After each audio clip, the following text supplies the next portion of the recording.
Hi, my name is Peter Wassen, and I will now learn you the Thevenin's theorem. Before we start looking at Thevenin's theorem, we can go to Wikipedia, and here we see a linear circuit containing resistors, voltage supply, and a current supply.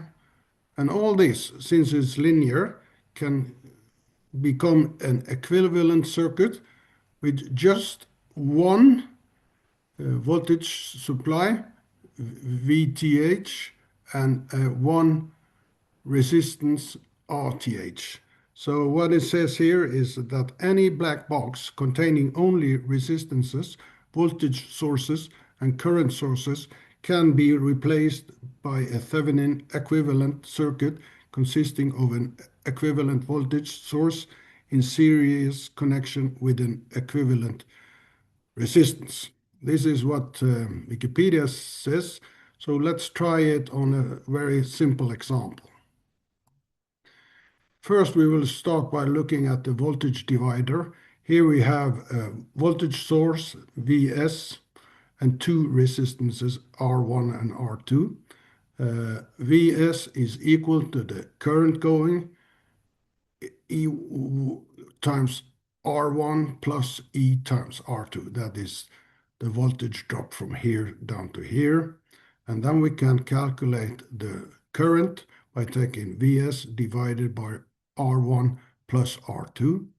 And then we can find V1, the voltage drop between here and there, by taking the current E and multiplied it by R1. And then that's equal to E here. The current is Vs R1 plus R2. So it's Vs R1 plus R2.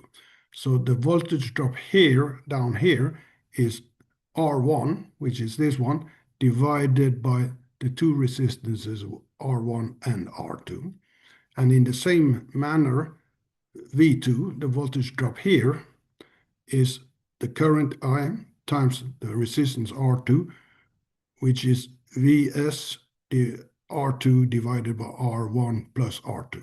So here is R2 divided by the total resistance. So that is the voltage divider.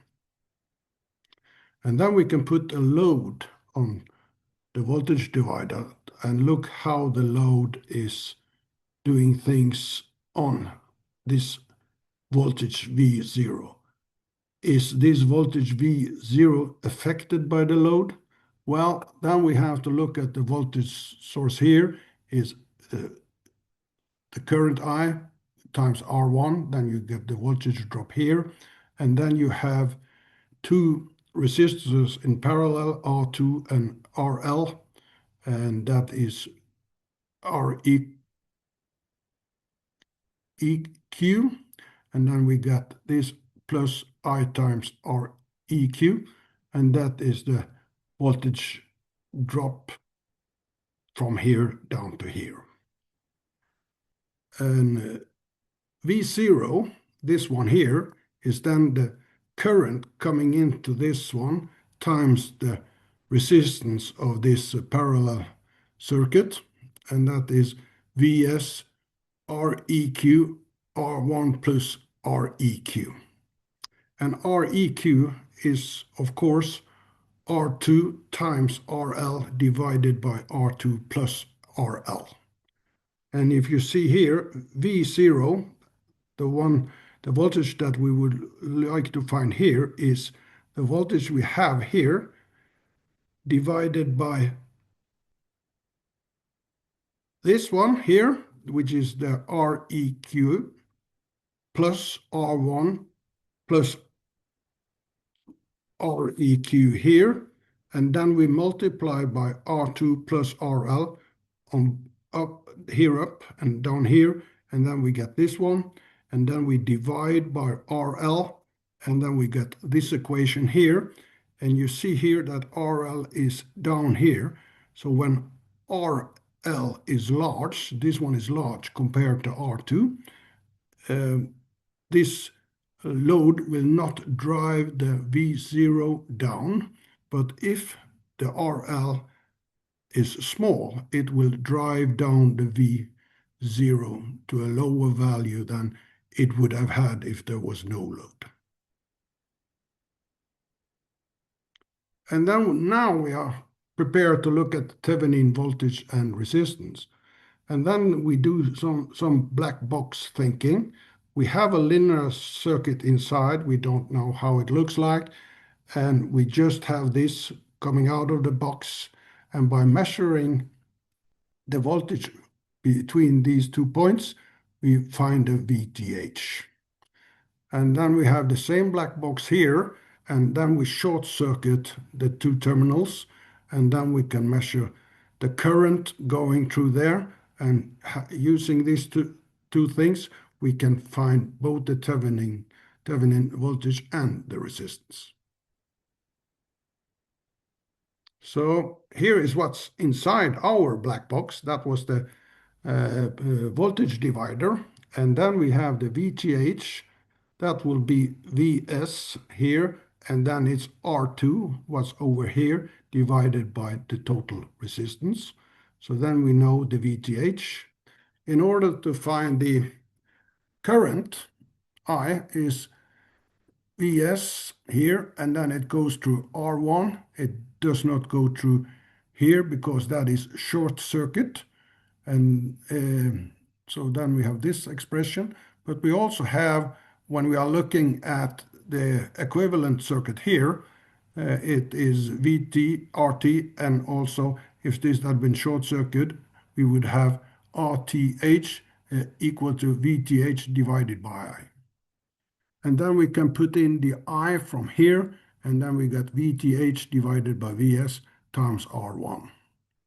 And then we can write RTH like VTH divided by Vs times R1.